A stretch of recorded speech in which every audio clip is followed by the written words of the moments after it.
बच्चों आज हम नया क्वेश्चन क्या पढ़ रहे हैं कि विद्युत विभव और विद्युत क्षेत्र की तीव्रता के बीच में संबंध स्थापित कीजिए, या विद्युत क्षेत्र और विद्युत क्षेत्र की तीव्रता के मध्य क्या संबंध होता है।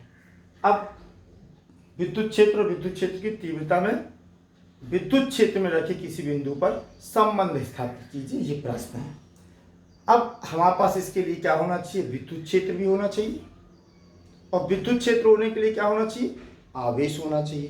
तो हमें एक स्रोत आवेश चाहिए होगा जिसका विद्युत क्षेत्र एक समान यूनिफॉर्म हो।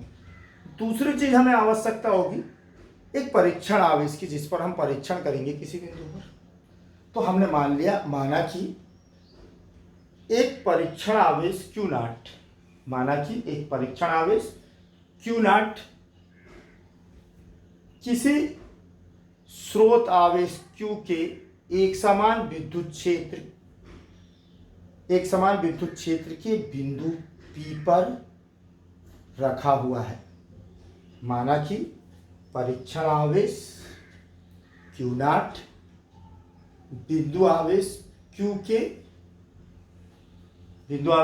के एक समान विद्युत क्षेत्र के बिंदु Q पर रखा हुआ है, जिसकी स्रोत आवेश से दूरी r है। यदि इसी लाइन पर दो युग्म बिंदु P और Q बहुत नजदीक एक दूसरे से स्मॉलर डिस्टेंस एक दूसरे पर न्यूनतम दूरी dr पर स्थित हो, PQ दो युग्म बिंदु एक दूसरे से सूक्ष्म दूरी dr पर स्थित है। यदि P और Q के बीच का विभवांतर dV हो, यदि P और Q के बीच का विभवांतर dV हो, तब तथा बिंदु P पर रखे परीक्षण आवेश को बिंदु Q तक लाने में किया गया कार्य dW हो, तब विभव की परिभाषा से dV = dW/Q नॉट। हम कह रहे हैं कि हमने मान लिया कि एक परीक्षण आवेश Q नॉट एक समान विद्युत क्षेत्र में रखा हुआ है, जो विद्युत क्षेत्र एक धनावेश Q के कारण उत्पन्न होता है, और जो आप बिंदु P पर रखे बिंदु P की स्रोत आवेश से दूरी r है, स्रोत आवेश से दूरी r है। अब हम कह रहे हैं कि बिंदु P के समीप ही सूक्ष्म दूरी dr पर एक बिंदु Q स्रोत आवेश की दिशा में स्थित है। यदि बिंदु P और Q के बीच विभव का अंतर dV है और बिंदु P से परीक्षण आवेश को विस्थापित करने के लिए Q तक विस्थापित करने में dW कार्य किया गया हो, तो विद्युत विभव की परिभाषा से dV = dW/Q नॉट।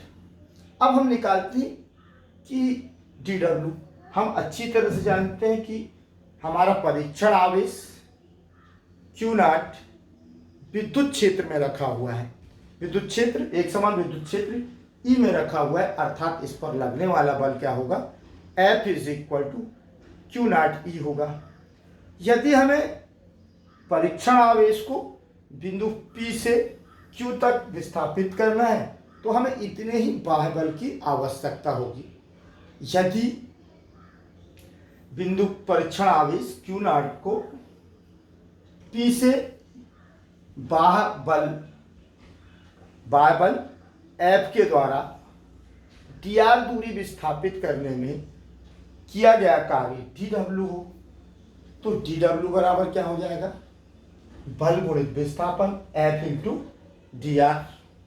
और F का मान हम जानते हैं कि F का मान उतना ही होगा, बाह्य बल का मान उतना ही दिया जा सकता है जितना उस पर विद्युत बल लग रहा था। तो विद्युत बल लग रहा था Q नॉट E, तो बाह्य बल F = -Q नॉट E हो गया। अतः dW बराबर मान रख दिया, तो -Q नॉट E × dr। अब यदि हम तिर्यक गुणा करके Q नॉट को यहाँ ले आए, तो dW/Q नॉट = -E dr। और चूंकि समीकरण 1 हमने निकाला था कि dv जो है, विभवांतर जो है, वो किसके बराबर होता है, कार्य और किए गए कार्य और आवेश के परिमाण के अनुपात के बराबर होता है, इसलिए ये हो गया dv। तो dv बराबर minus E into D R. अब हम त्रिज्या गुणा कर दें तो E इज इक्वल टू हमें मिल जाता है minus dv upon d are, अर्थात विद्युत क्षेत्र के किसी बिंदु पर विद्युत क्षेत्र की तीव्रता E minus dv upon d are होती है। अब dv अपान डी आर क्या है, तो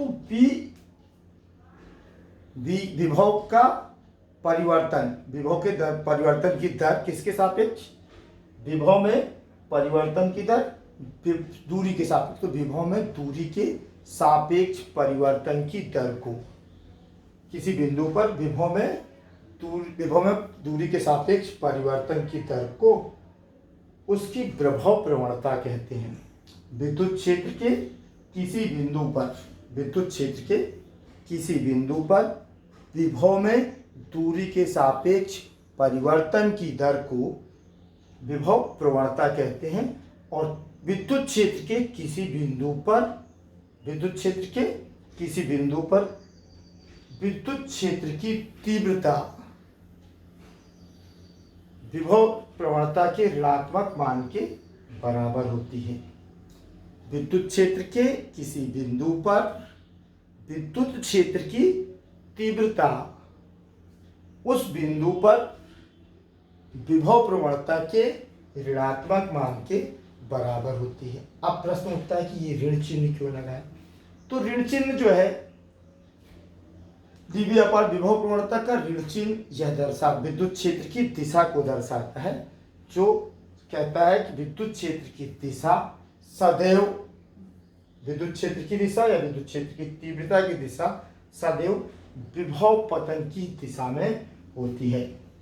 विद्युत क्षेत्र की तीव्रता की दिशा सदैव घटते हुए विभव की ओर होती है या विभव पतन की दिशा में होती है। यही इसकी महत्ता है कि ये दशा दिखाता है विभव पतन की ओर होती है। अब एक ये तो हो गया हमारा E और V में रिलेशन, E is equal to minus dv upon d r.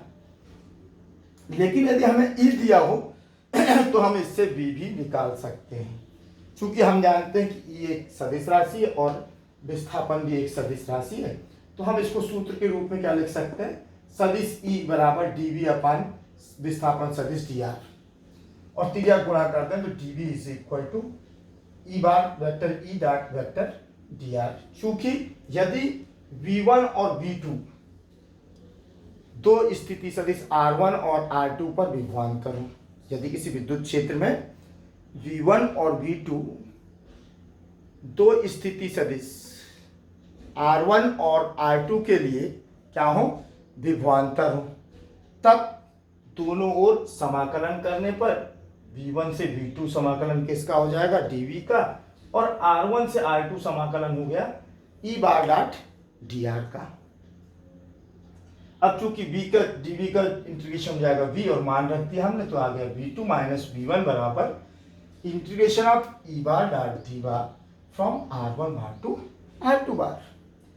लेकिन यदि हम कहें कि स्थिति सदिश r1 अनंत का स्थिति सदिश है, r1 क्या है, अनंत का स्थिति सदिश है, और यदि r1 अनंत का स्थिति सदिश है तो v1 जो उसके कारण जो विभव है तो v1 शून्य हो जाएगा।